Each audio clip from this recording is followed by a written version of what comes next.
History mostly tells tales of men. Kings, emperors, generals, they get the big statues, the long list of achievements. But look a little closer and you find something else. You find women, powerful women, women who ruled, who fought, who built, who schemed.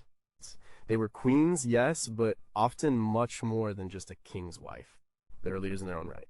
And many of them lived thousands of years ago, shaping nations, commanding armies, leaving legacies that still echo today.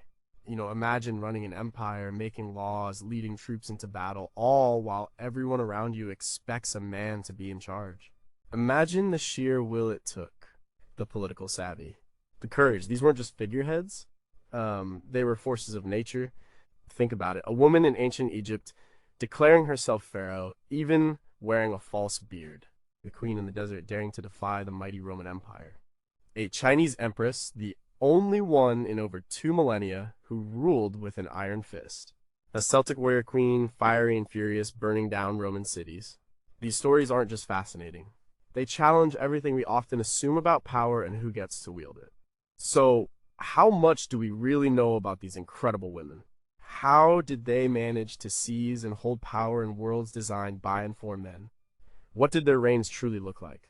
And what secrets did they take with them to their graves, leaving historians to piece together fragments of their astonishing lives? And we're going to look at 19 of them. 19 queens who were far from just wives or mothers. They were rulers, innovators, strategists, and sometimes ruthless pragmatists. Their stories are a reminder that power has always come in many forms and from unexpected places. Number 19, could one woman bring down an empire and then another? Brunhilde of Austrasia lived a long, brutal life. She was a Visigothic princess born around 543 AD, and she married a Frankish king, Sigebert I of Austrasia, in 566 AD. This wasn't some quiet life of embroidery. The Merovingian Franks, who ruled parts of what is now France and Germany, were constantly at war with each other. It was a vicious family feud, full of assassinations, betrayals, and constant power grabs. Brunhilde found herself right in the middle of it. Her story is tied to her sister, Galswintha, who married Sigebert's brother, Chilperic I of Neustria. Galswintha was murdered, likely at the instigation of Chilperic's mistress, Fredegonde, who later became his queen. This sparked a decades-long vendetta between Brunhilde and Fredegonde, two of the most powerful and ruthless women in early medieval Europe. It wasn't just personal, it was political, dividing the Frankish kingdoms for over 40 years.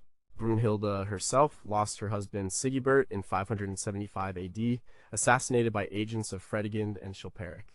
Her son, Childebert II, was just a boy. This meant Brunhilde became regent, holding the reins of power in Austrasia. She was intelligent, educated, and knew how to govern. She built roads, reformed the treasury, and pushed for better administration. She was trying to consolidate royal authority, which often meant clashing with the powerful Frankish nobility and bishops. These nobles resented her strength and her foreign origins. Her influence extended beyond Austrasia. After her son Childebert II died in 596 AD, she became regent for her grandsons, Theudebert II and Theoderic II, who ruled Austrasia and Burgundy, respectively. She tried to maintain control, often playing one grandson against the other, to keep her own position secure. This era saw her at the height of her political maneuvering, but it also sowed the seeds of her eventual downfall. The historian Gregory of Tours, writing in the late 6th century, was one of the main sources for this period. He was a bishop and often critical of women in power, especially those who challenged the church or the established order. His writings show a Brunhilde who was strong-willed but also often portrayed as cruel and vindictive, especially when compared to the often equally ruthless men around her. Other sources like the Chronicle of Fredegar also paint a complex picture of her. Her reign was marked by constant warfare, not just with Fredegonde, who died in 597 AD, passing her own vendetta down to her son, Clothar II, but also with the various internal factions. She tried to unite the Frankish kingdoms under a strong monarchical rule, something quite progressive for her time, but it brought her into conflict with almost everyone. In 613 AD, at the age of 70, Brunhilde's luck ran out. Her last remaining great-grandson, Sigebert II, was defeated and killed by Clothar II, Fredegonde's son. Brunhilde was captured, Chlothar II after reportedly interrogating her for 3 days, accused her of the deaths of 10 Frankish kings and many others. He subjected her to torture for 3 days. Accounts say she was paraded on a camel, then tied by an arm and a leg to the tail of a wild horse, and dragged to her death. This was an exceptionally brutal end, even for the Merovingian age, and it showed the deep hatred she had inspired in her enemies. It also marked the end of an era where powerful queens could directly challenge male authority in such a public and sustained way. Chlothar II's victory united the Frankish kingdoms, but it was built on the broken body of a formidable woman. Historians still debate many aspects of Brunhilde's reign. Was she a tyrannical monster, as some ancient sources suggest? Or was she a capable ruler trying to bring order to a chaotic world, whose ambition was simply too threatening for the patriarchal society she lived in? Her attempts at administrative reform were noteworthy, but her ruthlessness in maintaining power was undeniable. So much about her life feels like a constant struggle. She survived through multiple regencies, through the deaths of her husband, children, and grandchildren. She constantly navigated a world where power was taken, not given. She ruled Austrasia for decades, first as queen, then as regent, shaping its destiny in a way few women of her era could. But what did she truly believe about her role as a ruler? Did she ever question the violence she had to employ? And how much of her negative portrayal comes from the biases of the male chroniclers who recorded her story? We know she built churches and founded monasteries, acts of piety, but do these balance the political assassinations she was accused of orchestrating? We don't really know her internal world, only the very public, very bloody results of her ambition. Number 18, did the Queen of Sheba actually exist? The Queen of Sheba is one of those figures who blurs the line between history and legend. The story of her visit to King Solomon in Jerusalem is famous, found in the Bible, the Quran, and in Ethiopian national sagas. She's depicted as incredibly wealthy, wise, and powerful, traveling with a huge caravan of gold, spices, and precious stones to test Solomon's wisdom. In the biblical account, 1 Kings 10 and 2, Chronicles 9, she hears of Solomon's fame and comes to Jerusalem with a very great retinue, with camels bearing spices and very much gold and precious stones. She poses him hard questions, and Solomon answers them all. She is amazed by his wisdom and the splendor of his court. She gives him 120 talents of gold, which is an enormous amount, about 4.5 tons, and vast quantities of spices and stones. And then she returns to her own land. The identity of Sheba is debated. Most scholars believe it refers to the ancient kingdom of Saba and what is now Yemen, or possibly a kingdom that spanned parts of Yemen and Ethiopia. The Sabaeans were a major trading power in ancient South Arabia, particularly in the lucrative frankincense and myrrh trade. These resins were highly valued for religious ceremonies and perfumes across the ancient world. Their capital, Marib, was known for its impressive dam, an engineering marvel that allowed extensive agriculture in a desert region. Ethiopian tradition identifies her as Queen Makeda, and the Kebra Nagast, the Glory of Kings, a national epic, tells a much more elaborate story. In this version, Makeda not only visits Solomon, but has a son with him. Menelik then travels to Jerusalem as an adult, and with Solomon's blessing, brings the Ark of the Covenant to Ethiopia. This legend forms the basis for the Ethiopian Solomonic dynasty, which claimed direct descent from Solomon and Makeda, ruling for centuries, right up to Emperor Haile Selassie I in the 20th century. But beyond these stories, actual archaeological evidence for her existence is scarce. We have inscriptions from ancient Saba, but none directly mention a queen named Makeda, or even a specific queen who traveled to Jerusalem to meet Solomon. However, these inscriptions do show that Saba had powerful female leaders at times, including priestesses and regents, suggesting that women could indeed hold significant authority in that society. Professor Israel Finkelstein, an archaeologist at Tel Aviv University, and Neil Asher Silberman, a historian, discuss the Queen of Sheba in their book David and Solomon in Search of the Bible's Sacred Kings and the Roots of the Western Tradition. They suggest that the biblical story likely emerged much later, perhaps in the 7th or 6th century BCE, as a narrative to legitimize Solomon's wealth and prestige, rather than being a literal account of an event from the 10th century BCE. They argue that the wealth and political power attributed to Solomon in the Bible are anachronistic for the period. Still, the enduring power of the Queen of Sheba legend cannot be overstated. It speaks to a deep fascination with powerful, exotic women from the East. She represents wisdom, wealth, and a certain mystique. The fact that she is a queen who travels to a male king's court on her own terms to test him not to be tested is significant. She is an equal, a sovereign in her own right. Even if we can't pinpoint her name on an ancient inscription, the legend itself has had real-world impact. It shaped Ethiopian identity and claims of divine lineage for thousands of years. It inspired countless works of art, literature, and music across cultures. The stories highlight the importance of diplomacy, trade, and intellectual exchange in the ancient world. They also point to the advanced nature of kingdoms like Saba, capable of long-distance trade and impressive feats of engineering and administration. So, did she exist? Maybe not as a single individual named Makeda who met Solomon as described. But the idea of a powerful, wise, and wealthy queen from Arabia or Africa engaging with a major regional power certainly reflects the political and economic realities of the ancient Near East. The legend itself is powerful, a testament to the enduring human need for narratives of extraordinary leadership, especially when it comes from an unexpected source. What was the real political relationship between the Sabaean kingdoms and Israel in the 10th century BCE? How much of the legend of Makeda is based on actual historical figures who exerted similar power? And if she was a composite figure which real queens or leaders might have contributed to her mythical stature? We have the stories, but the historical foundations remain largely elusive, hidden in the sands of time. Number 17. Did a queen really burn herself to found a city? Dido, or Elissa as she's sometimes known, is the legendary founder and first queen of Carthage, one of the most powerful cities of the ancient world. Her story is primarily known through Roman accounts, especially Virgil's epic poem, the Aeneid. While she's a crucial figure in Carthage's origin myth, pinning down her historical existence is tricky. According to the legend, Dido was a Phoenician princess from Tyre, modern-day Lebanon. Her father, King Mutin I, had promised her to her cousin, Akrabas, but after Mutin's death, her brother Pygmalion became king. Pygmalion was greedy and ambitious. He murdered Akrabas, who was very wealthy, in secret to seize his riches. Dido, however, found out. Akrabas's ghost appeared to her in a dream, revealing the crime and telling her where his treasure was hidden. Dido, a shrewd and determined woman, gathered loyal nobles and servants, took the hidden treasure, and fled Tyre by ship. She sailed across the Mediterranean, eventually landing on the coast of North Africa in what is now Tunisia.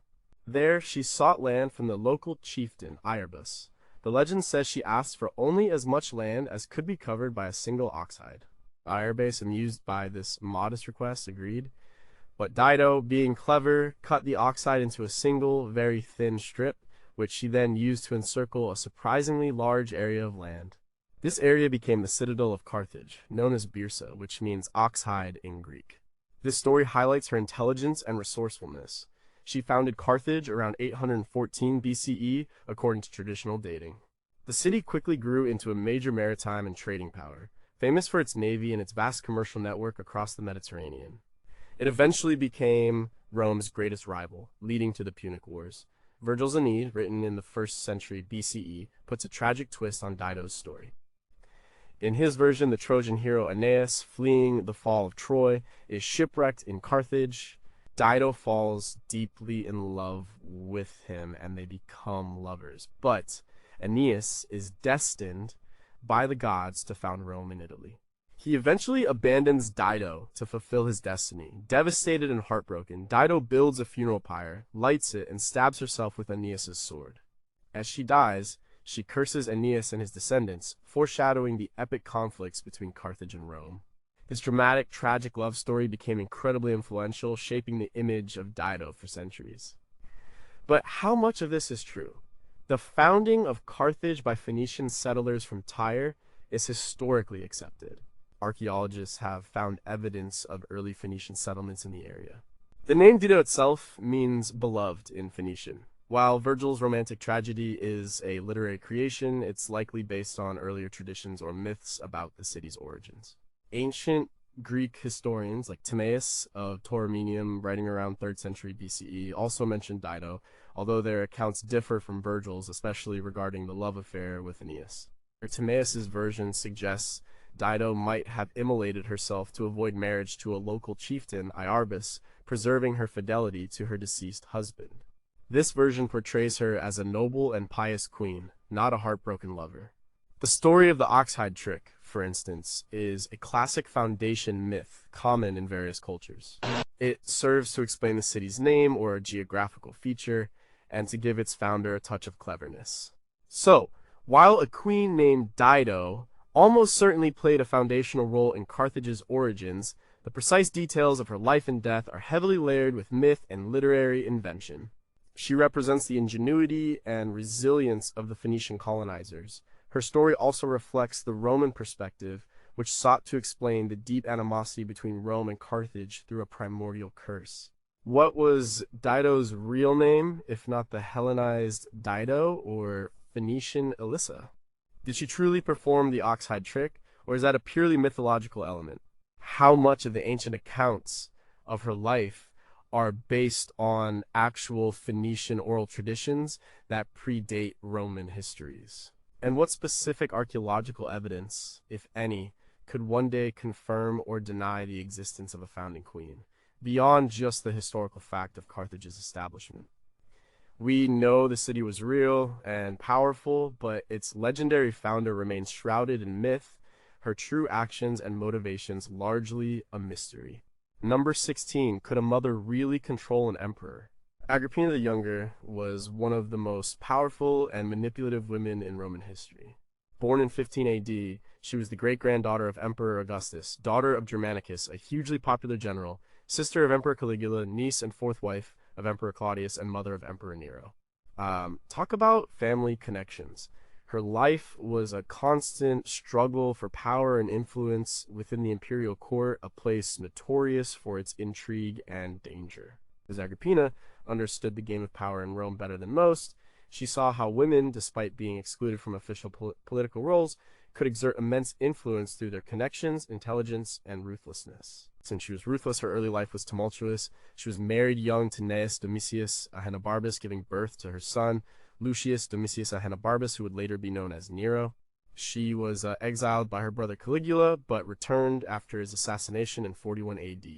Under her uncle, Emperor Claudius, she steadily built her influence. Claudius's previous wife, Messalina, was executed, and Agrippina saw her chance.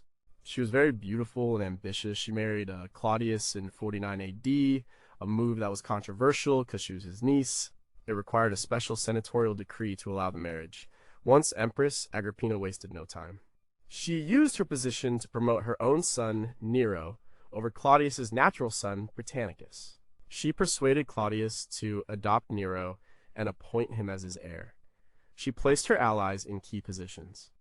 She was given the unusual title of Augusta, a great honor for an empress. Coins were minted with her image alongside Claudius.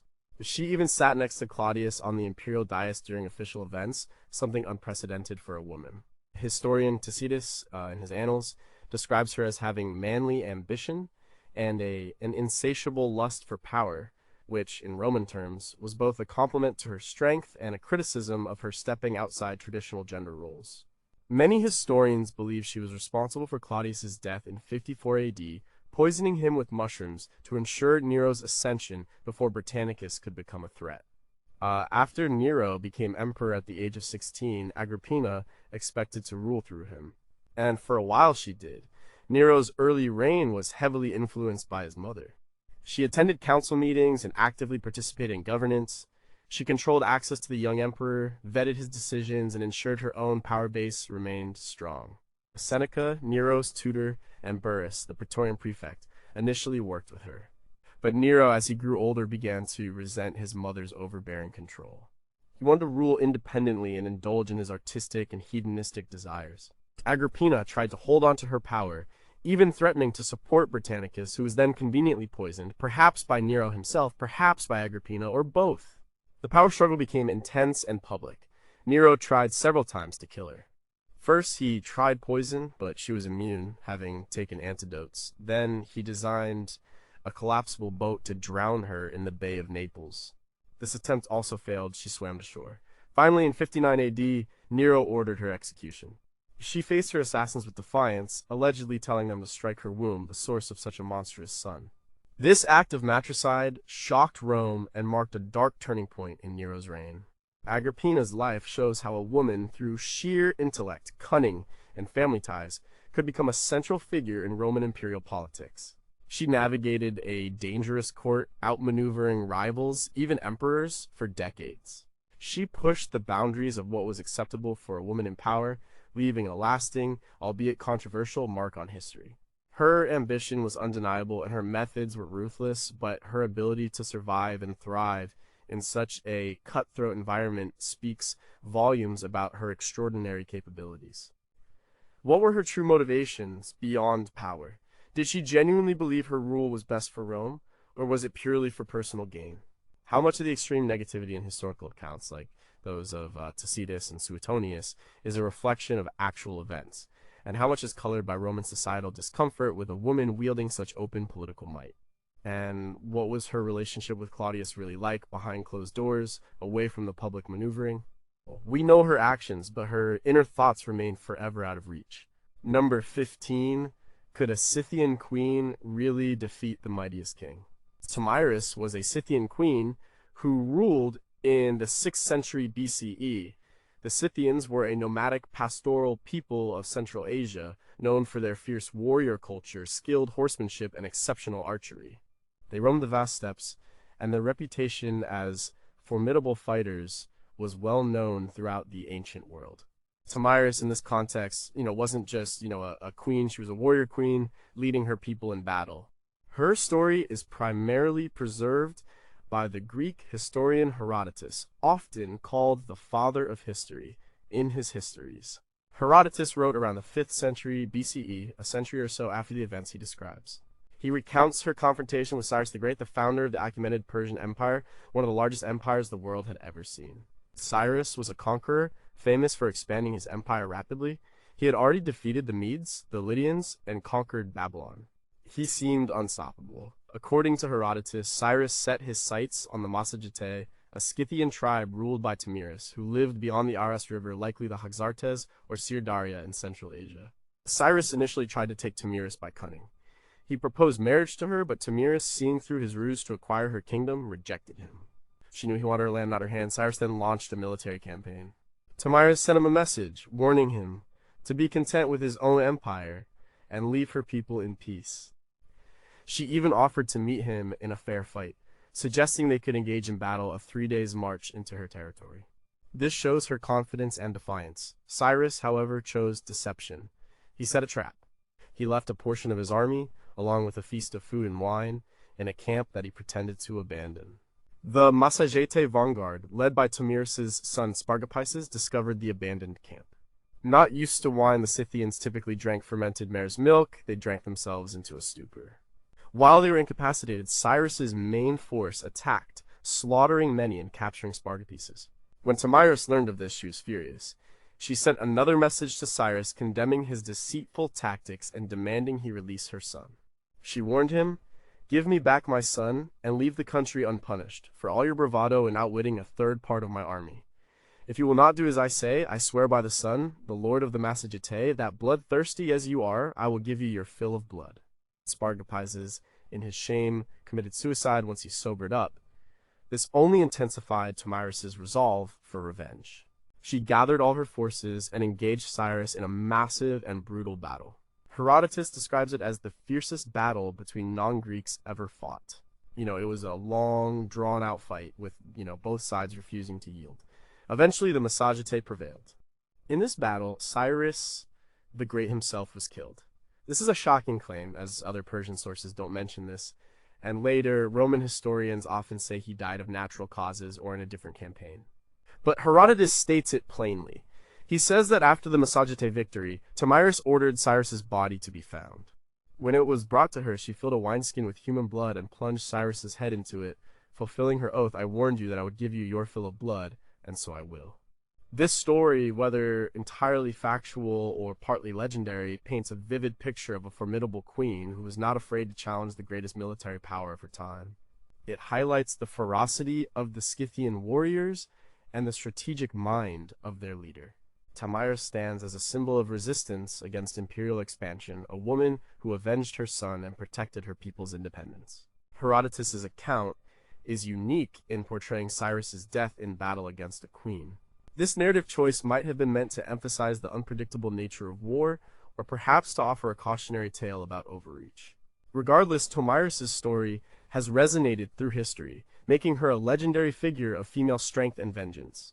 What other sources beyond Herodotus might exist that mention Tomyris or the death of Cyrus? How much of the Philiblood story is literal truth, and how much is a rhetorical flourish by Herodotus to make a point about vengeance?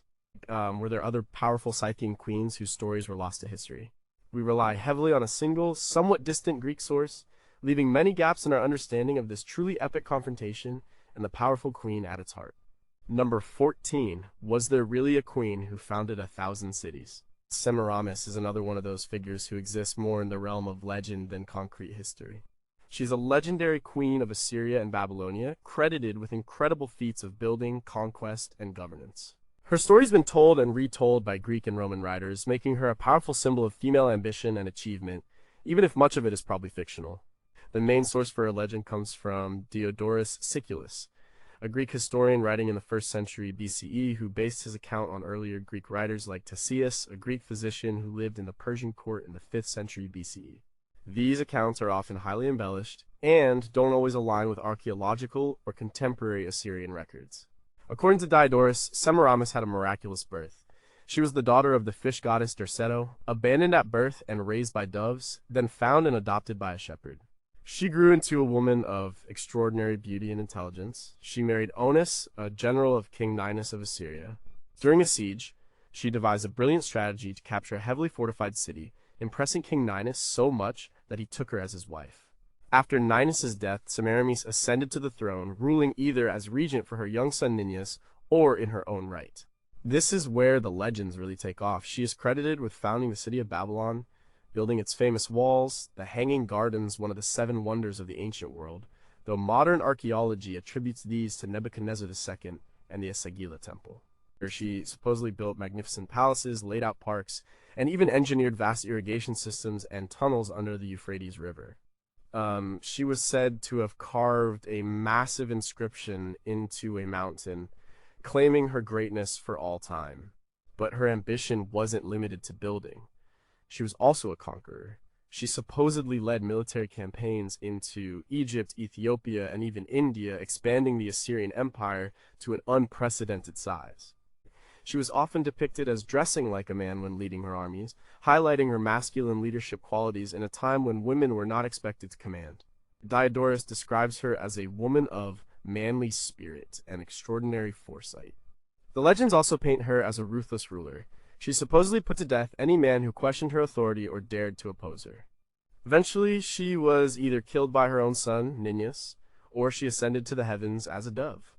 The end of her story is as mythical as her beginning. So, what's the truth behind Semiramis? Historians generally agree that she is a legendary figure, possibly a composite of several real queens or powerful women, or perhaps an exaggeration of a historical figure named Semiramis. Semiramis was an Assyrian queen who lived in the 9th century BCE. She was the wife of King Shamshi Adad V and acted as regent for her young son, Adad Nirari III, for about 5 years, 811 to 806 BCE. Her position as regent for a powerful empire and the fact that she was mentioned in royal inscriptions and on monuments was unusual and significant for an Assyrian queen. Semiramis' regency was a period of stability and military success for Assyria. While she may have even led some military campaigns herself, or at least commanded respect in military circles. It's plausible that the stories of this historically powerful regent, coupled with the existing legends of great Mesopotamian queens and goddesses, gradually morphed into the much grander fantastical figure of Semiramis described by the Greeks. The Greeks were often fascinated by powerful Eastern queens, and Semiramis fit that mold perfectly. The tales of Semiramis show us how ancient societies grappled with the idea of female power on a grand scale. She represents the fear and awe that such power could inspire. Her story became a template for many subsequent tales of formidable queens, whether real or imagined. She was a woman who not only wielded power but reshaped the world around her, even if it was primarily in the imaginations of later generations. Did a single queen named Semiramis actually achieve all the feats attributed to her? How much of Queen Samiramat's true influence and actions were lost or deliberately obscured, only to resurface in exaggerated form later? Like, what were the real names and stories of the powerful female figures from ancient Mesopotamia who might have contributed to her legend? We have monumental legends, but the true person behind them remains elusive, buried beneath layers of myth. Number 13. How did a queen survive years of poison and betrayal? Parysatis was an Achaemenid Persian queen, living in the late 5th and early 4th centuries BCE. She was the daughter of Artaxerxes I, the wife of Darius II, and the mother of Artaxerxes II and Cyrus the Younger. In an empire as vast and complex as Persia, the royal court was a nest of intrigue, and Parysatis was perhaps the most skilled and ruthless player in that deadly game. Her story is primarily told by the Greek historian Ctesias, who served as a physician at the Persian court, and by Xenophon, another Greek historian and mercenary, in his Anabasis. Parysatis wielded immense influence throughout her husband's reign. Darius II, 423 to 404 BCE, and well into the reign of her son Artaxerxes II, 404 to 358 BCE. She wasn't just a queen, she was a power broker, a schemer, and a survivor. She was known for her intelligence, her beauty, and her absolute determination to advance her own interests and those of her favorite son, Cyrus the Younger. Her power was evident in her control over the vast royal household and her ability to gain the favor of her husband. She also had an incredible network of spies and informants, which allowed her to stay one step ahead of her rivals. She was often involved in various court intrigues, using poison, assassination, and bribery to achieve her goals. One of the most famous examples of her power and ruthlessness revolves around the succession crisis after Darius II's death. Parysatis favored her younger son Cyrus, believing him to be more capable and more devoted to her. However, the elder son Artaxerxes II was the rightful heir. She tried to have Cyrus declared king, but failed. Cyrus then plotted to assassinate Artaxerxes II during his coronation, but the plot was discovered, reportedly due to a priest who informed Artaxerxes. Cyrus was arrested. It was Parysatis who intervened. She used all her influence, pleading with Artaxerxes II and using a combination of emotional appeal and political leverage to secure Cyrus's release. She convinced Artaxerxes that Cyrus was genuinely sorry. This act of maternal intervention saved Cyrus's life, but it ultimately led to a major conflict. Cyrus, once released, was given command of Lydia and other provinces. He used this position to raise a large mercenary army, including many Greek soldiers, with the intention of overthrowing his brother. This led to the Battle of Cunaxa in 401 BCE. Cyrus was killed in the battle, a devastating blow to Parysatis. Her grief, however, quickly turned into a burning desire for revenge against those she believed were responsible for Cyrus's death. She systematically hunted down and eliminated everyone who she thought had a hand in it. This included Mausabates, a eunuch who had insulted Cyrus's body. Parysatis won him in a dice game and had him flayed alive. She also targeted Tissaphernes, a satrap provincial governor who had been loyal to Artaxerxes and was instrumental in defeating Cyrus. She skillfully undermined him, using her influence over Artaxerxes, eventually convincing him to have Tissaphernes executed. She achieved this by appealing to her son's desire for the return of his former mistress, who was being held by Tissaphernes. This showed her long-term planning and ability to play on human weakness. Parysatis also had a fierce rivalry with Statira, Artaxerxes II's wife. She orchestrated Statira's death by poisoning, delivering the poison on a knife that she pretended to use to cut a bird at a shared meal. This was a classic move of covert assassination. The Plutarch's Life of Artaxerxes describes these intricate court poisonings. She was incredibly resilient. Even when Artaxerxes II grew suspicious of her, he could never fully break free from her influence. She maintained a powerful position at court for decades, through multiple reigns and countless crises. Her unwavering support of Cyrus, her ruthless revenge, and her capacity for cold-blooded murder paint a picture of a woman who understood and exploited power dynamics in a patriarchal society. She never wielded a sword on the battlefield, but her mind was as sharp as any blade, and her political maneuvers were as deadly as any general's strategy. So how did she manage to survive for so long and wield such influence in a court where many perished? What personal qualities allowed her to consistently outmaneuver her rivals, including her own son, the king? and how much of the ruthless portrayal comes from the biases of Greek writers, who often highlighted the perceived excesses of Eastern courts, and how much is simply a matter of effective, albeit brutal, statecraft. We see her actions clearly, but her true feelings and inner struggles are lost to time. Number 12, did a shaman queen rule an ancient Japanese kingdom? Himiko was a powerful queen and shamaness who ruled the Yamatai kingdom in ancient Japan during the 3rd century AD. Her story is particularly fascinating because it comes primarily from ancient Chinese historical texts, specifically the records of the three kingdoms, the Weiji or account of Wei. This means we are seeing her through the eyes of foreign observers, which adds to her enigmatic quality. There are no contemporary Japanese written records from her period that mention her, making her a ghostly figure in her own land's history. The Weiji, compiled in the late 3rd century AD, describes a unified realm called Yamatai or Yamatai Koku that encompassed many smaller Japanese countries or communities.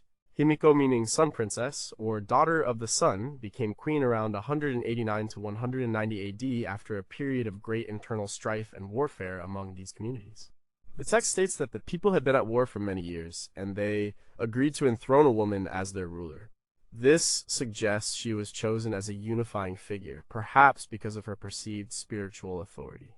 She ruled for approximately 70 to 80 years, until her death around 248 AD.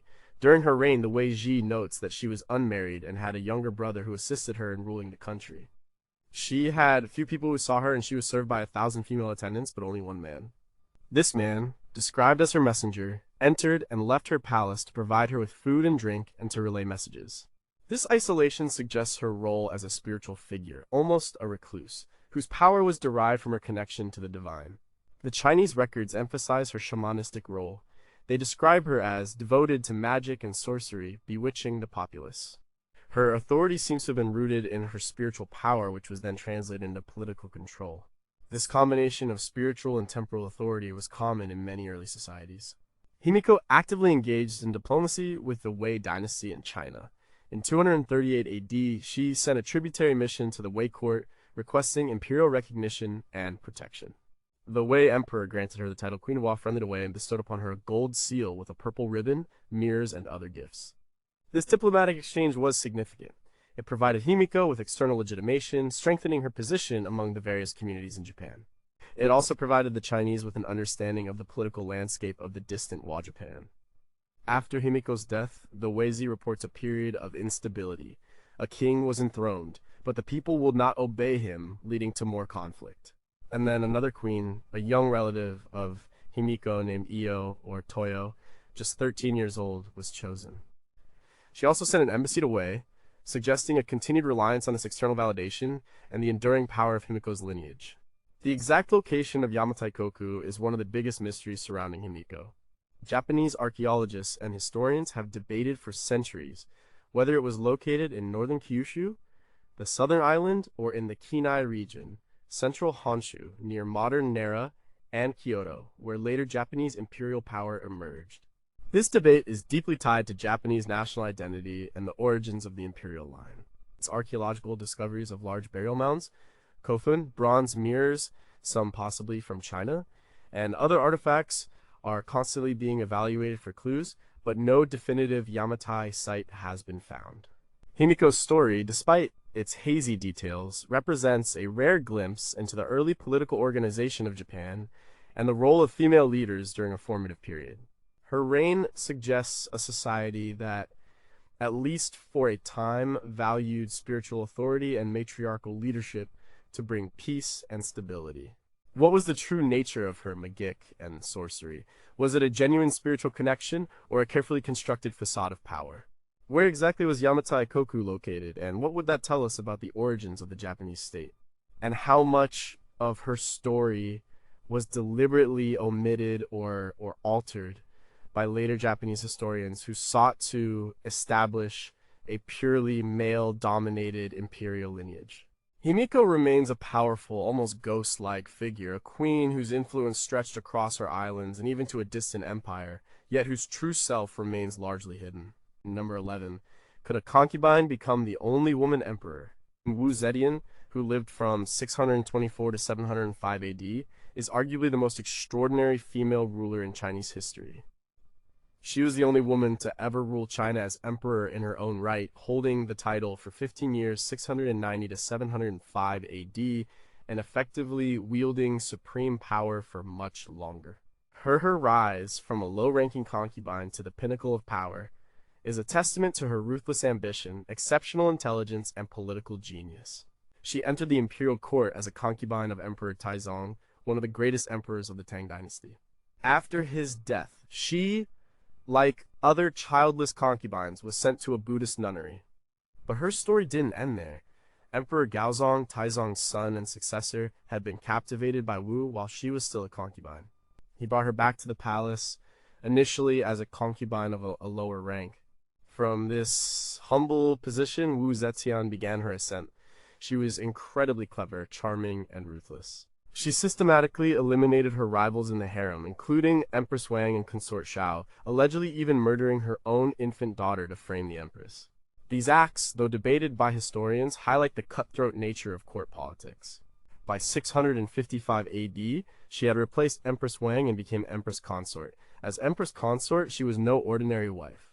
The Emperor Gaozong suffered from various ailments, including debilitating strokes. Wu Zetian gradually took on more and more administrative duties. She often sat behind a screen during court audiences, offering advice and making decisions. Her authority grew to such an extent that some historians describe her as the de facto ruler during the latter part of Gaozong's reign. She established a powerful network of loyal officials and informants, crushing any opposition. After Gaozong's death in 683 AD, her sons, Lishan Emperor Zhongzhong and later Lidan Emperor Ruozong, briefly sat on the throne, but Wu Zetian held the real power as Empress Dowager and Regent. She deposed Zhongzong for showing too much independence and virtually imprisoned Ruozong. By 690 AD, at the age of 67, she took the unprecedented step of declaring herself Emperor Huangdi, establishing her own Zhou dynasty and effectively interrupting the Tang dynasty. This was a direct challenge to the patriarchal traditions of Confucian China, which held that a woman could not rule. Her reign was characterized by a strong, centralized government. She was an excellent administrator. She promoted talent often through the imperial examination system rather than relying solely on aristocratic birth. She expanded the empire, particularly in Central Asia, and launched successful military campaigns. She was also a patron of Buddhism, elevating it to a prominent position and commissioning magnificent temples and art. The Longmen Grottos, with their colossal Buddha statues, bear witness to her devotion and patronage. She even used Buddhist texts to justify her rule, claiming to be a reincarnation of the Maitreya Buddha. However, her reign was also marked by purges, executions of rivals, and the use of secret police. She was both praised for her governance and criticized for her cruelty. Modern historians like R.W. Giso in Wu Zetian and the Politics of Usurpation in Early Tang China examine her methods and impact, showing the complexities of her rule. Despite her achievements, the Confucian bureaucracy constantly tried to undermine her, and eventually, in 705 AD, a coup was launched against her. Aged 80 and ailing, she was forced to abdicate and the Tang dynasty was restored. She died shortly after. Wu Zetian left an indelible mark on China. She demonstrated that a woman could rule effectively, even brilliantly, in a system designed to exclude her. Her legacy is still debated, but her sheer power and impact are undeniable. She broke through a glass ceiling that remained intact for the rest of China's imperial history. What was the true extent of her personal responsibility for the numerous deaths and purges during her rise and reign? Did she truly believe in her divine mandate, or was it a clever political tool? What was the general perception of her rule among the common people beyond the official histories written by male scholars? And what would China's history have looked like if her Zhou dynasty had continued for generations, perhaps altering the fundamental gender dynamics of imperial power? She remains a monumental, controversial, and deeply enigmatic figure. Number 10. How did an African queen defy the Roman Empire? Kandake Amanirenas was a formidable queen of the Kingdom of Kush, also known as Meroe, an ancient African civilization located in what is now Sudan. She ruled in the late 1st century BCE, around 40 to 10 BCE, and is famously known for leading her people in a war against the might of the Roman Empire. This was a time when Rome was at its peak, having just conquered Egypt and making its presence felt throughout the ancient world. The title Kandaki, sometimes spelled Candace, was an honorific for queens or queen mothers in Kush. These women held significant power, often ruling in their own right or as co-regents. This was quite different from the patriarchal societies of Greece and Rome, where women rarely held such direct political and military authority. The Kushite queens were often depicted as powerful, even warrior-like figures. Amanirenas is particularly notable because she faced off against the Romans after their conquest of Egypt in 30 BCE. The Roman prefect of Egypt, Gaius Cornelius Gallus, had imposed a tax on the Meroians. This was seen as an infringement on Kushite sovereignty and a threat to their economic interests. The Meroians, proud and independent, refused to pay. Around 25-24 BCE, Amanirenas, described in some accounts as one-eyed, possibly from an injury in battle, led a surprise attack against the Roman-controlled territory of Egypt. Her forces, which included infantry, cavalry, and even elephants, advanced into Upper Egypt. They captured Roman garrisons at Sain modern Aswan and Philae, tearing down statues of Emperor Augustus, famously burying one of them under a temple step so that people would walk over it. This was a deliberate act of defiance and humiliation. The Romans were caught off guard. This was a direct challenge to their new imperial authority. The Roman governor of Egypt, Publius Petronius, quickly responded. He led a much larger, well-equipped Roman army south.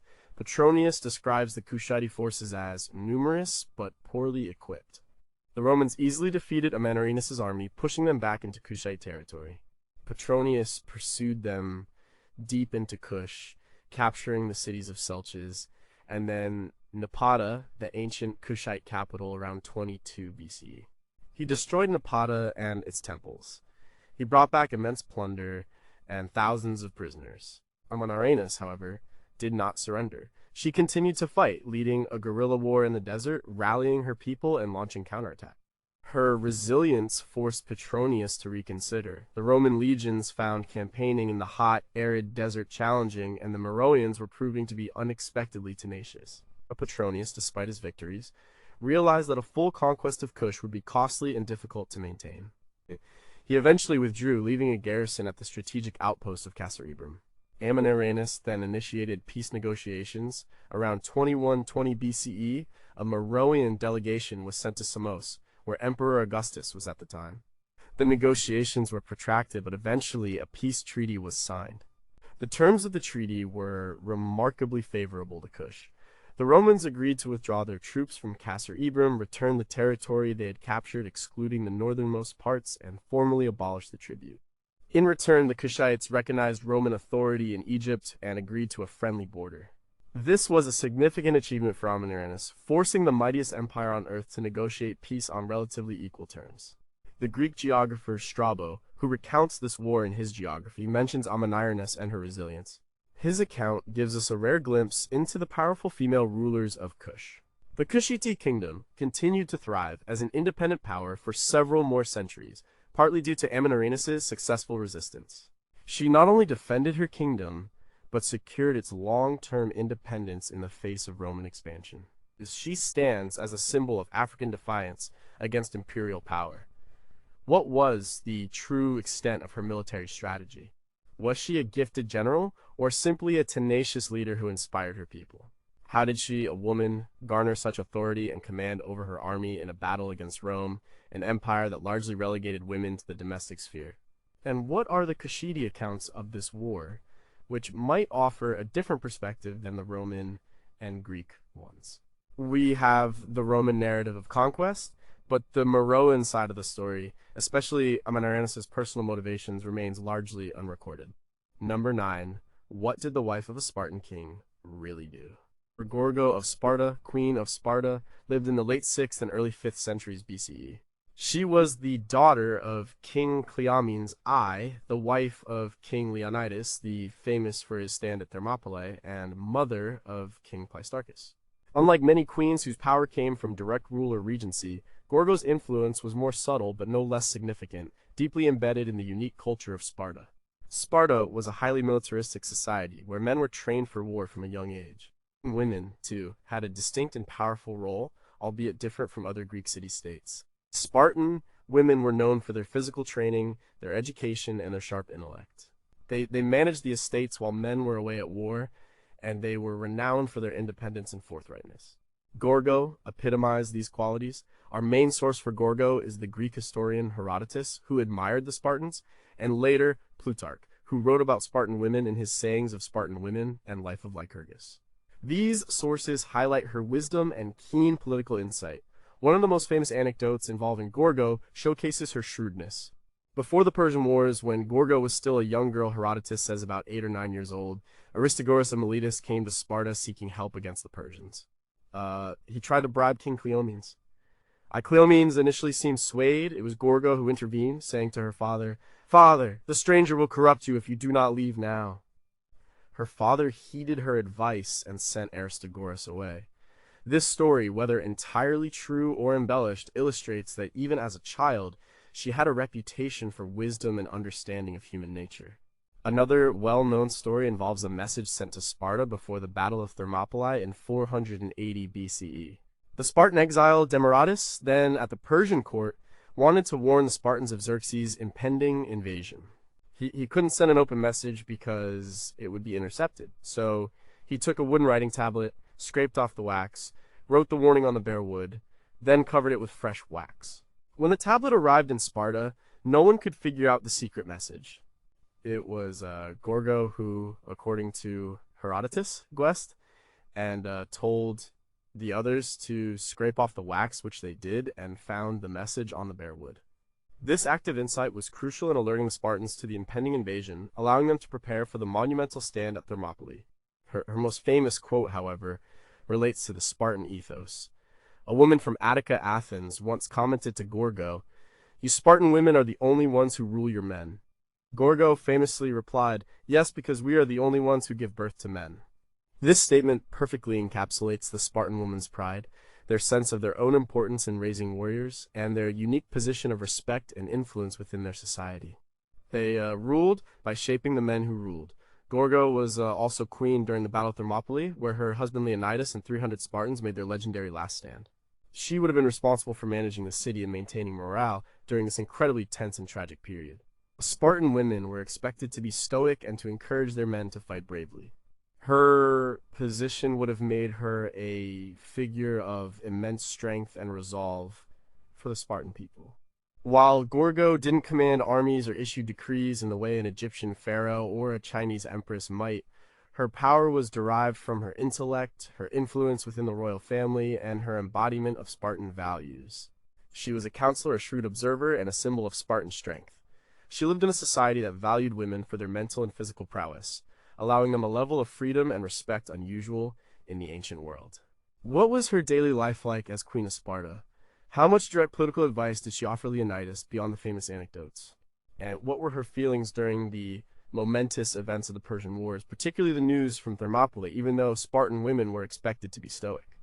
Her actions and words are sparse in the historical record, but they paint a picture of a truly remarkable and influential woman. Number 8. How did a Greek woman command a Persian fleet? Artemisia I of Caria was a fascinating figure who lived in the early 5th century BCE. She was the queen of Halicarnassus, a city in Korea, modern-day Turkey, and other nearby Greek-speaking cities, but she was a vassal of the Achaemenid Persian Empire. She is famously known for commanding 5 ships in the Persian fleet against the Greeks during the Second Persian invasion of Greece, culminating in the Battle of Salamis in 480 BCE. This makes her one of the few named female naval commanders in ancient history, and certainly a striking anomaly. Our primary source for Artemisia is Herodotus, who, despite being from Halicarnassus himself, writes about her with a mixture of admiration and bewilderment. He acknowledges her bravery and strategic acumen, even though she fought against his own people, the Greeks. When Xerxes I, the great king of Persia, assembled his massive land and sea forces to invade Greece, he called upon all his vassal states to contribute. Artemisia, as the ruler of Halicarnassus, brought her ships. Herodotus writes that she joined the Persian side, though she was a woman, and that too had a son who was of an age to command. She took the command herself, by reason of her manlike courage and spirit. This shows that her leadership was exceptional and noted even by her contemporaries. Before the crucial Battle of Salamis, when the Persian commanders were debating whether to engage the Greek fleet in the narrow straits, Artemisia offered bold and insightful advice to Xerxes. Most of the other commanders urged an immediate attack, confident in their superior numbers. Artemisia, however, advised caution. She told Xerxes not to risk a naval battle. She argued that the Greeks were far superior seamen in close quarters and would likely win in the narrow strait. She suggested that if Xerxes simply waited, the Greek allies, known for their disunity, would eventually break apart due to internal squabbles and lack of supplies.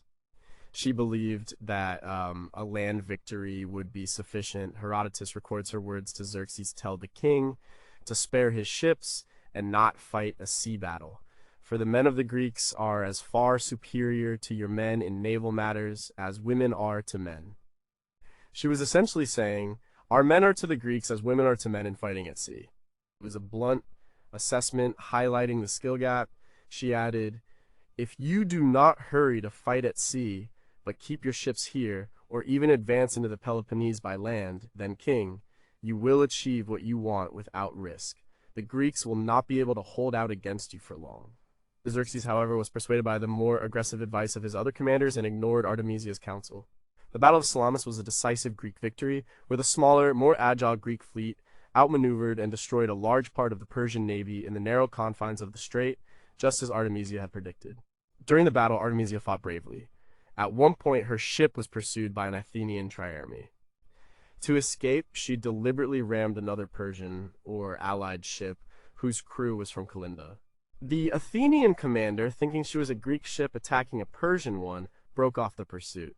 Xerxes, observing the battle from a high vantage point, saw her action and reportedly exclaimed, my men have become women, and my women men. This observation, though probably apocryphal, perfectly captures the unconventional nature of her role and her ferocity in battle. After the defeat at Salamis, Xerxes took Artemisia's advice again. He asked her whether he should lead the land army himself or return to Persia. She advised him to return, saying that if he stayed and suffered further setbacks, he would be blamed for everything, but if he returned and left his general Mardonius in charge, Mardonius would bear the blame. Xerxes followed her advice, returning to Persia and leaving Mardonius to command the land forces who were subsequently defeated at Plataea.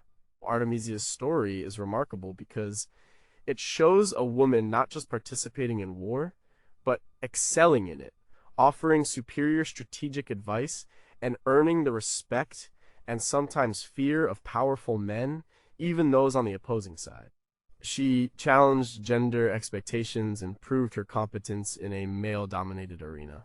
What personal experiences shaped Artemisia's man-like courage and spirit? Was she an isolated anomaly, or were there other, unrecorded female commanders in the Persian or Greek worlds? And how much of Herodotus's account is colored by his own admiration for a fellow Halicarnassian, even if she fought against the Greeks? We see her through the eyes of one historian, a powerful portrait, but one that still leaves many questions about her motivations and the true extent of her influence. Number 7. How did a mother shape the conqueror of the world? Olympias was the mother of Alexander the Great. Born around 375 BCE, she was a princess from Epirus, a kingdom in ancient Greece, and became one of the wives of King Philip II of Macedon. Her life was defined by ambition, intense loyalty to her son, and a fierce, often ruthless determination to secure his place as king. She was no demure queen. She was a force of nature, known for her strong will and her connection to mystical, even dangerous religious practices. Our main sources for Olympias are the Greek historians Plutarch in his Life of Alexander and Life of Pyrrhus, and Arrian in his Anabasis of Alexander, as well as Diodorus Siculus. These ancient writers often portray her as a complex figure, powerful, intelligent, but also vindictive and fanatical. Her marriage to Philip II was one of several political alliances he made to strengthen Macedon. But their relationship was famously tempestuous. Philip was a pragmatic and often brutal king, while Olympias was proud, passionate, and deeply devoted to the Dionysian cults, often involving snakes in her rituals, which reportedly unnerved Philip. She believed Alexander was destined for greatness, and she constantly encouraged him in this belief, perhaps even fostering the idea that he was divinely begotten, not fully Philip's son. Plutarch relates a story where Philip sees a snake sleeping next to Olympias, leading him to fear divine intervention or question Alexander's paternity. The cracks in their marriage widened when Philip took a new younger wife, Cleopatra, a Macedonian noblewoman. This marriage was a significant threat to Alexander's succession because any son born to Cleopatra would be fully Macedonian, potentially pushing Alexander aside. At the wedding feast, Cleopatra's uncle, Attalus, made a toast wishing for a legitimate heir to the throne, a clear insult to Alexander. Alexander reacted with rage, and a major fight erupted between him and Philip. In Olympias, and Alexander felt increasingly isolated and threatened. In 336 BCE, Philip II was assassinated. The circumstances are still debated. Some ancient sources and later historians suspected Olympias' involvement, or at least her approval.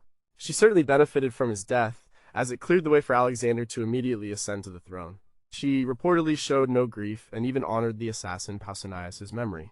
Once Alexander was king, Olympias' influence grew. She quickly moved to eliminate anyone who could challenge Alexander's rule. This included Philip's young wife Cleopatra and her infant daughter, who were brutally murdered. These acts consolidated Alexander's position and removed future threats. Even after Alexander embarked on his conquests of Persia, Olympias remained a powerful figure in Macedon. She corresponded regularly with Alexander, offering advice and often interfering in Macedonian politics. She frequently clashed with Antipater, the general Alexander left in charge of Macedon. She resented Antipater's authority and saw him as a rival. Alexander often had to mediate between his strong-willed mother and his loyal general. After Alexander's death in 323 BCE, the Macedonian Empire plunged into a period of chaos known as the Wars of the Diadochi Successors. Olympias continued to fight fiercely for her grandson, Alexander IV, Alexander the Great's infant son, and for the Argead dynasty. She returned to Macedon from Epirus, and with the support of the Epirot army, she exacted brutal revenge on her enemies, including the family of Antipater. She had King Philip III Aurelius, Alexander's half-brother, and his wife Eurydice executed. However, her vengeful actions alienated many, and eventually she was besieged in Pydna by Cassander, Antipater's son, and one of the most powerful Diadochi. She was captured and in 316 BCE executed by Cassander, who feared her influence and wanted to eliminate any threat from the Argead line. She met her end with dignity, refusing to be killed by the soldiers and demanding a fair trial, though she did not receive one. Olympias was undoubtedly a complex character, fiercely protective, deeply ambitious, and capable of extreme cruelty. But she was also a woman who, against tremendous odds, ensured her son's path to power and fought relentlessly for her family's legacy.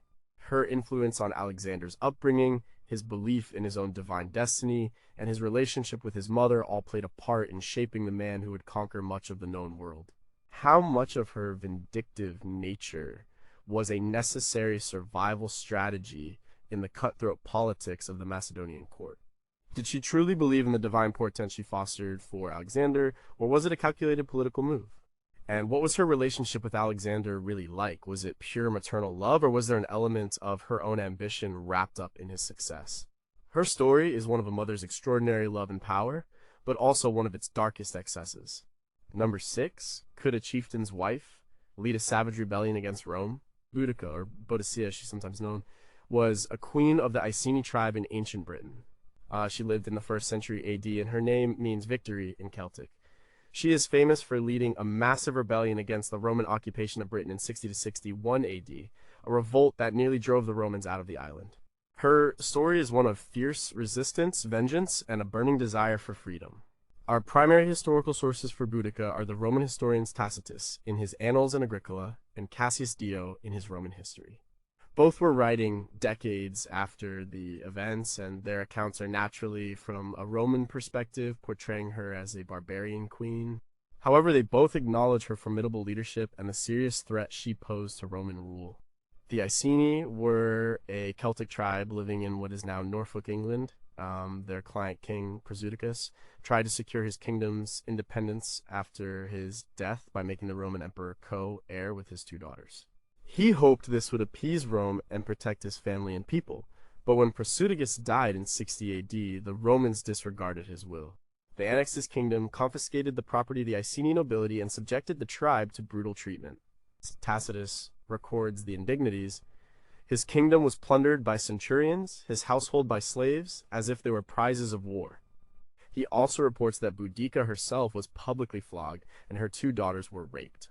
This horrific treatment ignited the Iceni's fury. Boudica, a tall woman with red hair flowing down to her hips, wearing a gold torque neck ring and a colorful tunic, became the charismatic leader of the rebellion. She rallied not only the Iceni, but also the neighboring Trinovantes and other disgruntled Celtic tribes who had suffered under Roman rule. They were oppressed by high taxes, land confiscations, and the arrogance of Roman officials and moneylenders like Seneca, who had made a massive loan to the Britons and then suddenly called it in. The rebels struck first and hard. The Roman governor of Britain, Suetonius Paulinus, was away campaigning in Anglesey, Wales. Boudica's forces attacked Camulodunum, modern Colchester, the former capital of the Trinovantes in a Roman colony, where a temple to Claudius, a symbol of Roman dominance, stood. The city was poorly defended.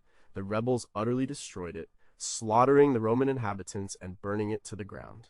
This event is confirmed by archaeological evidence, which shows a thick layer of ash and destruction at Colchester.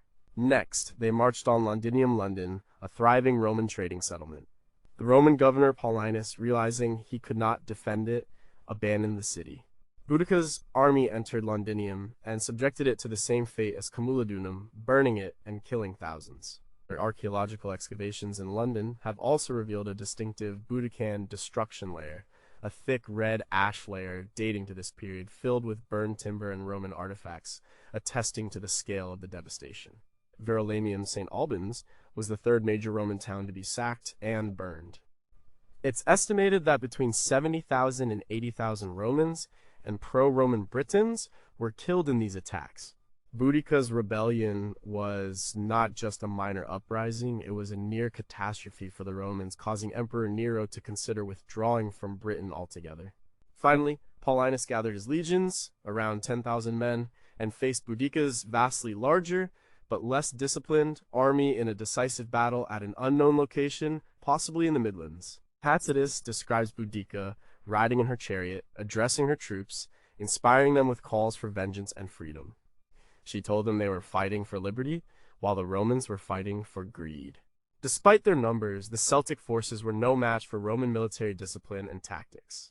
The Romans chose a narrow defile, preventing the Britons from outflanking them, and their superior weaponry and training allowed them to inflict a crushing defeat.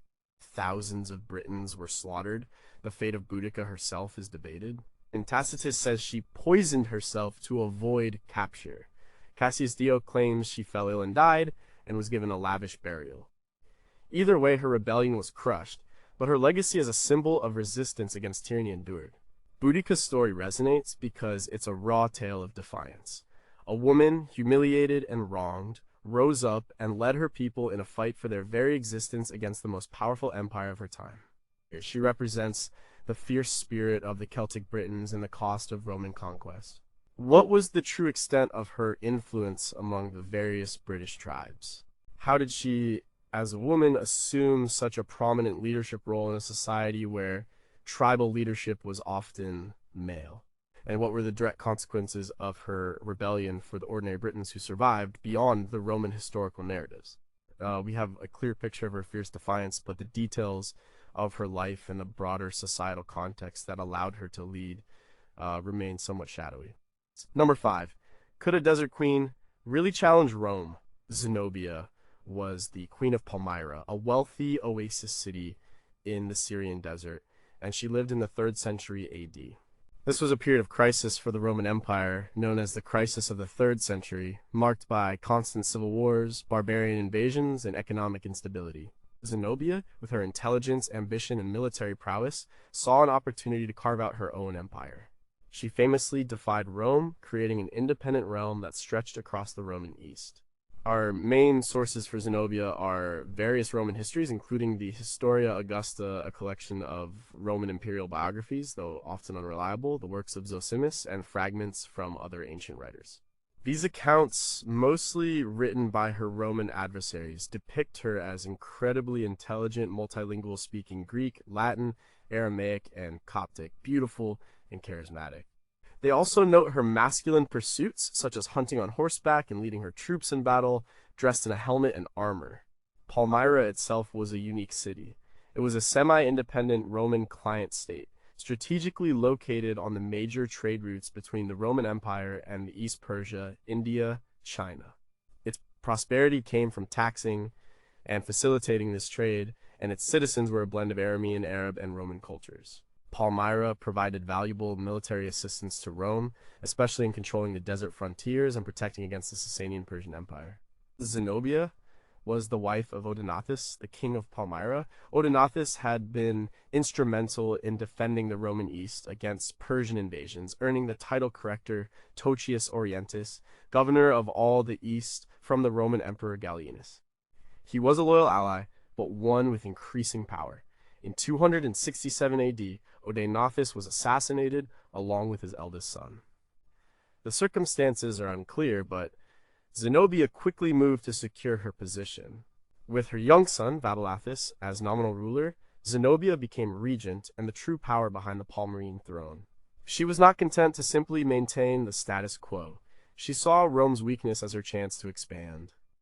She claimed descent from Cleopatra the Seventh and also from Semiramis, linking herself to legendary, powerful queens to legitimize her rule.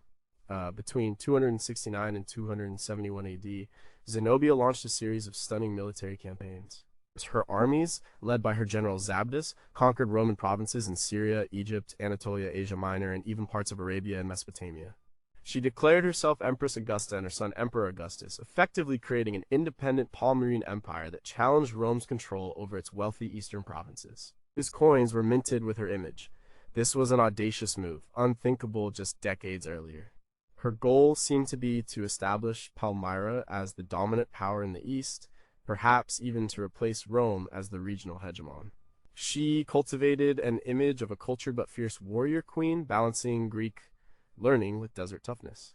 However, Rome was beginning to recover from its crisis. Emperor Aurelian, a strong and capable military leader, came to power in 270 AD. He was determined to restore the integrity of the Roman Empire. In 272 AD, Aurelian launched a massive campaign to reconquer the East. He recaptured Anatolia and Syria, defeating Zenobia's forces in two major battles, one at Emae near Antioch and another at Emesa. Zenobia retreated to Palmyra, hoping its strong walls and desert location would protect her. Aurelian besieged the city. It was a long and difficult siege. Zenobia tried to escape on a swift camel to seek aid from the Sasanian Persians, but she was captured by Aurelian's cavalry near the Euphrates River, and Palmyra eventually surrendered. Aurelian initially spared Zenobia and brought her back to Rome, parading her in his magnificent triumph in 274 AD. She was reportedly adorned with jewels and gold chains.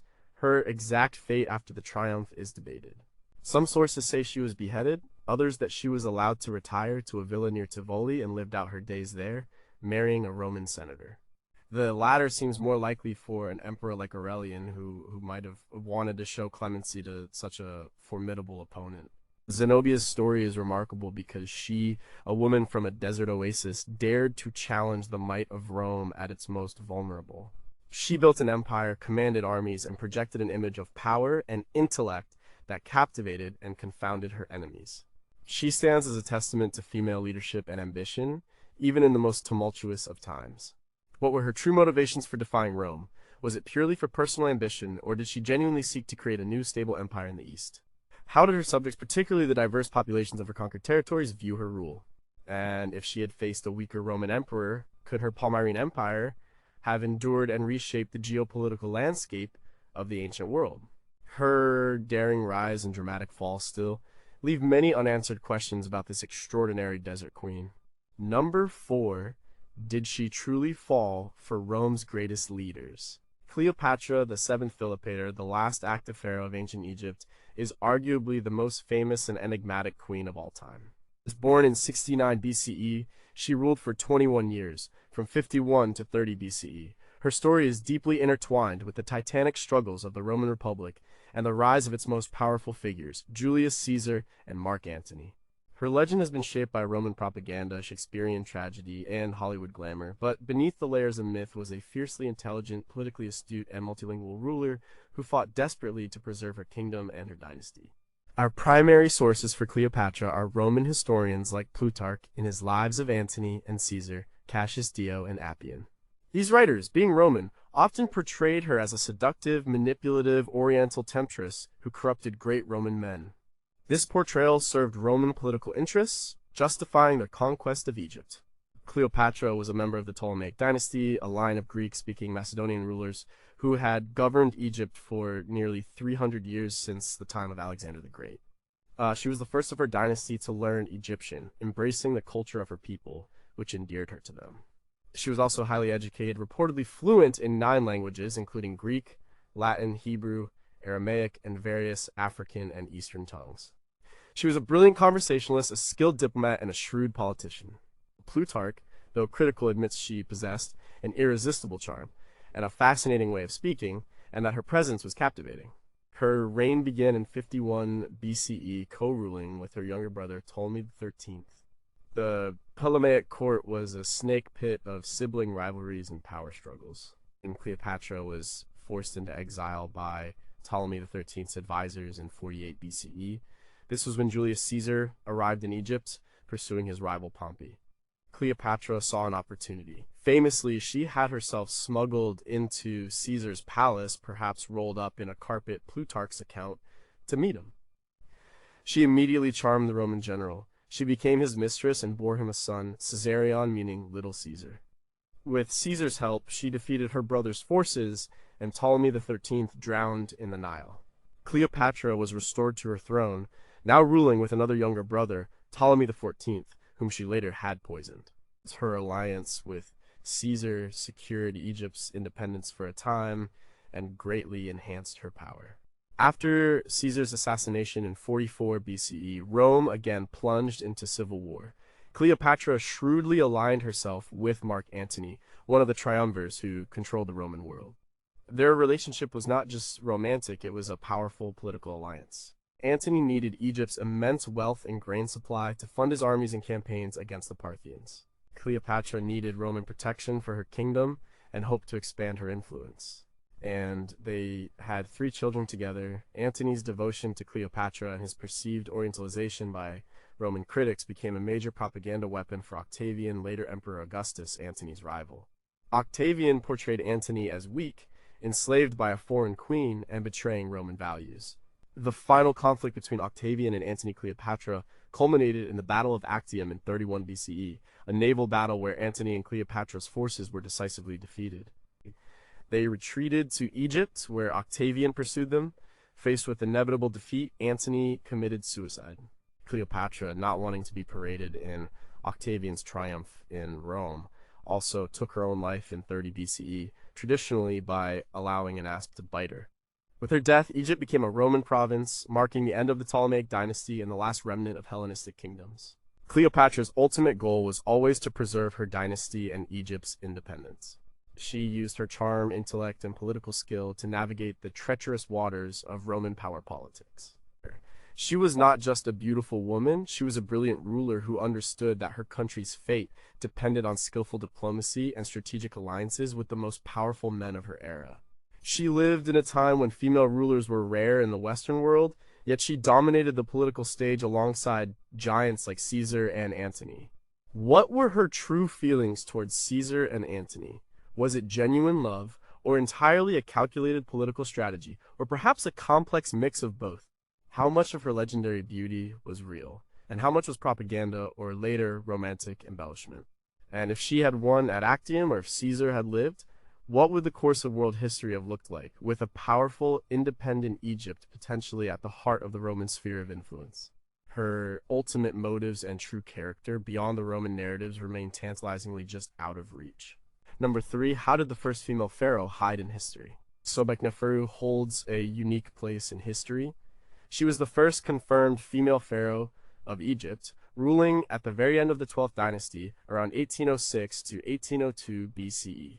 Before Hatshepsut, centuries later, she stepped onto the throne and reigned in her own right, wielding the full power of Egypt's divine kingship.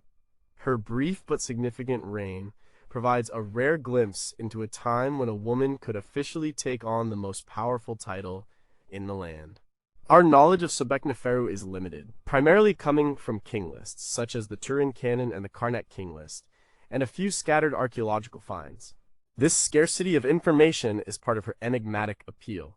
She ruled during a period known as the Late Middle Kingdom, a time of some instability leading into the Second Intermediate Period.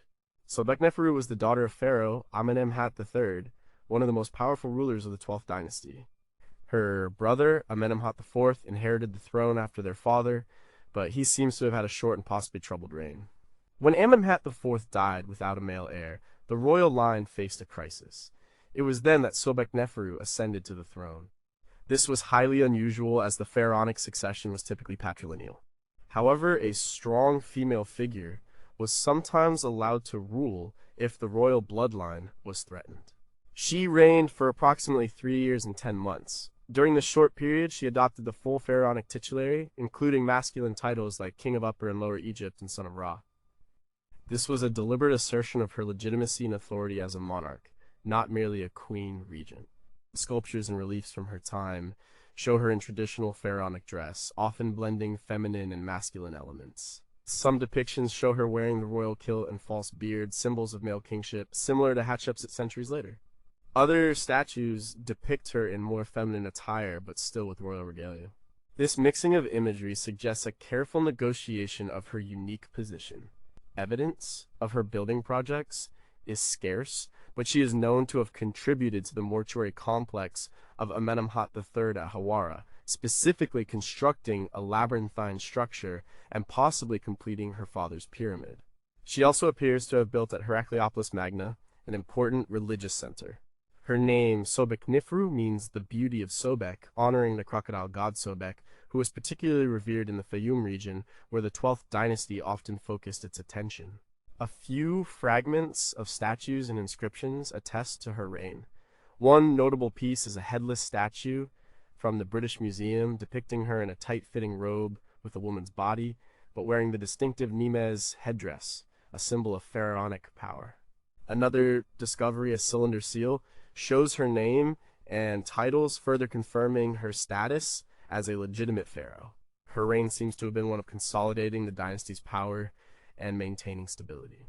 She inherited a powerful kingdom, but also one that was beginning to show signs of decline. Her rule helped bridge the gap between two male-dominated reigns and ensure a smooth transition, however brief, for the royal house. After her death, the 12th dynasty ended, and Egypt entered the turbulent Second Intermediate Period, a time of political fragmentation and foreign invasion. The exact circumstances of her death are unknown, and she was not succeeded by another ruler of her dynasty. It's thought she left no heir, so Sobekneferu's significance lies in her pioneering role. She proved that a woman could indeed rule Egypt as pharaoh, directly influencing the path for later powerful female rulers like Hatshepsut. Her existence challenges the common perception that ancient Egypt was always ruled by men, showcasing moments when women broke through traditional gender roles to wield ultimate power.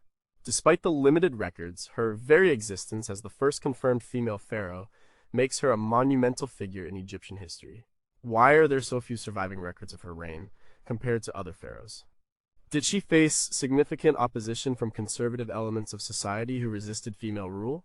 And how much of her reign was spent actively battling for legitimacy against internal or external threats, rather than simply maintaining stability? We know she ruled, but the texture of her daily reign and the challenges she overcame remain largely a blank space in history. Number 2, did the sun god's wife really disappear? Nefertiti is one of ancient Egypt's most iconic and mysterious queens. Her name, the beautiful one has come, perfectly describes her enduring image, particularly from her famous bust. She lived in the 14th century BCE during the 18th dynasty and was the great royal wife of Akhenaten, the pharaoh who revolutionized Egyptian religion by promoting the worship of a single god, the Aten sun disk. Her reign and her ultimate fate are shrouded in enigma, making her a figure of endless fascination. Our main sources for Nefertiti come from the archaeological remains of the Amarna period, particularly the ruins of Akhetaten, modern Amarna, the new capital city Akhenaten built in devotion to the Aten. The tomb inscriptions, reliefs, and statues from this period depict her prominently, often alongside Akhenaten in ways that were unprecedented for an Egyptian queen. The famous bust of Nefertiti, discovered in 1912 by German archaeologist Ludwig Borchardt at Amarna, cemented her image as an icon of beauty and grace. This artifact is now in the Neues Museum in Berlin. Nefertiti played a central and highly visible role in Akhenaten's religious revolution. Unlike earlier queens, she was often depicted almost as an equal to the pharaoh, sometimes even performing religious rituals traditionally reserved for the king. Reliefs show her striking enemies a purely pharaonic prerogative and receiving divine blessings directly from the Aten. Her unique position suggests that she was not just a queen, but a powerful co-regent, sharing in the spiritual and political authority of her husband. She bore Akhenaten 6 daughters, but no sons. Her daughters, particularly Meritaten and Ankhesenaten, who later married Tutankhamun, are often seen with her and Akhenaten in intimate family scenes, another departure from traditional royal art. The art of the Amarna period itself is distinct, characterized by a more naturalistic, almost exaggerated, style compared to the formal art of other dynasties. But the most compelling mystery surrounding Nefertiti is her sudden disappearance from the historical record around year 12 or 14 of Akhenaten's 17-year reign. She simply vanishes. This has led to numerous theories. One, she died. This is a straightforward explanation, perhaps from illness. This theory suggests that the disappearance was a change in identity, allowing her to assume full pharaonic authority. In this scenario, she might have even been Tutankhamun's immediate predecessor. The discovery of a funerary workshop at Amarna with discarded royal items, including a mummy for a Neferfirwaten, adds intriguing possibilities. The identity of the mummy, known as Younger Lady KV35YL, discovered in the Valley of the Kings and identified through DNA as Tutankhamun's biological mother, is also a part of the Nefertiti mystery. Some theorize this could be Nefertiti, but the DNA evidence shows she was a full sister to Akhenaten, which is generally not thought to be Nefertiti's familial relationship. However, the exact parentage of Nefertiti is still debated. Nefertiti's story represents a high point of female power and influence in ancient Egypt, a period when a queen was actively involved in religious reform and shared unprecedented authority with her husband. Her iconic image continues to symbolize beauty and the allure of ancient Egyptian royalty, while her unexplained end ensures her place as one of history's great puzzles. What was the true nature of her relationship with Akhenaten and his religious revolution? Did she truly believe in the Aten, or was her participation a means to consolidate her own power? What political intrigues surrounded her disappearance from the records? And how much did the powerful traditional priests resent her unique position? And where is her tomb, the ultimate key to unlocking the secrets of her final years and identity? Her story is one of spectacular rise and mysterious vanishing, leaving generations of historians to wonder. Number 1. Could a woman really be a king and wear a beard? In Hatshepsut, who ruled Egypt in the 18th dynasty from roughly 1479 to 1458 BCE, was perhaps the most successful female pharaoh. She wasn't just a queen, she was a king. She openly assumed the full titles and regalia of a pharaoh, something that challenged thousands of years of tradition where the monarch was always male. Her reign was one of peace, prosperity, and monumental building, but her legacy was almost erased from history. Hatshepsut was the daughter of Thutmose I, a powerful pharaoh, and the great royal wife of her half-brother Thutmose II. When Thutmose II died, his son by a lesser wife, Thutmose III, was a child. Hatshepsut initially served as regent for the young boy, a common role for royal women. However, after about 7 years, she made the unprecedented move of declaring herself pharaoh, ruling in her own right alongside Thutmose III. This wasn't a temporary measure. She took the throne as a full monarch. To legitimize her rule, Hatshepsut employed clever propaganda. She claimed divine birth, asserting that the god Amun-Ra himself had impregnated her mother and destined her for the throne. She commissioned reliefs depicting this divine birth, a traditional justification for pharaonic rule. She also presented herself in traditional masculine pharaonic imagery. On statues and reliefs, she was depicted with a male body, wearing the royal kilt, the false beard, a symbol of kingship, and the double crown of Egypt. She even used masculine pronouns and titles in inscriptions such as His Majesty and King of Upper and Lower Egypt. This wasn't about gender identity in a modern sense. It was about fulfilling the divine role of pharaoh, which was understood to be inherently male. Her reign of over 2 decades was marked by remarkable achievements. Unlike many pharaohs who focused on military conquests, Hatshepsut emphasized trade and monumental construction. She sent a famous expedition to the land of Punt, likely modern-day Eritrea or Somalia, bringing back exotic goods like frankincense, myrrh, gold, and live trees. This expedition is vividly depicted on the walls of her mortuary temple at Deir el-Bahari, showing the successful exchange and wealth it brought to Egypt. Her most enduring legacy is her magnificent mortuary temple, Chizeru, Holy of Holies, at Deir el-Bahari. It's a stunning example of New Kingdom architecture, a series of terraces and colonnades carved into the cliffs, unlike any other Egyptian temple. It was designed to tell the story of her divine birth, her successful reign, and her piety towards the gods. Other building projects included obelisks at Karnak and a temple at Spios Artemidos. Hatshepsut surrounded herself with loyal officials, the most prominent being Senenmut, her chief minister and architect, whose exact relationship with the pharaoh is still debated. Some suggest it was more than professional. His prominence in her court and the unique way he was depicted in her temple suggest immense influence. When Hatshepsut died, Thutmose III, who had been a co-regent for 2 decades, became sole ruler. After some years of his independent rule, around 20 years after her death, a systematic attempt was made to erase Hatshepsut from history. Her images were chiseled off temple walls, her statues were smashed and buried, and her name was removed from official king lists. Historians believe this damnatio memoriae was likely initiated by Thutmose III, or his son, to reinforce the legitimacy of male succession and to remove the irregularity of a female pharaoh from the historical record. They might have wanted to ensure that no future queen would cite Hatshepsut as a precedent for her own claim to the throne. Despite this concerted effort, Hatshepsut's legacy could not be fully eradicated. Her massive temple and the sheer scale of her building projects preserved clues to her reign. Her mummy, identified in 2007 by Dr. Zahi Hawass, a prominent Egyptian archaeologist, was found in tomb KV60 in the Valley of the Kings, confirming her existence and reign after centuries of being largely forgotten. Hatshepsut's story is one of immense ambition, political skill, and a ruler who broke barriers to lead one of the greatest civilizations of the ancient world. Her ability to rule as pharaoh, adopt masculine iconography, and preside over a peaceful and prosperous era makes her a truly remarkable figure, even if later generations tried to silence her story. Why did Thutmose III wait so long to attempt to erase her legacy, and what finally prompted this action?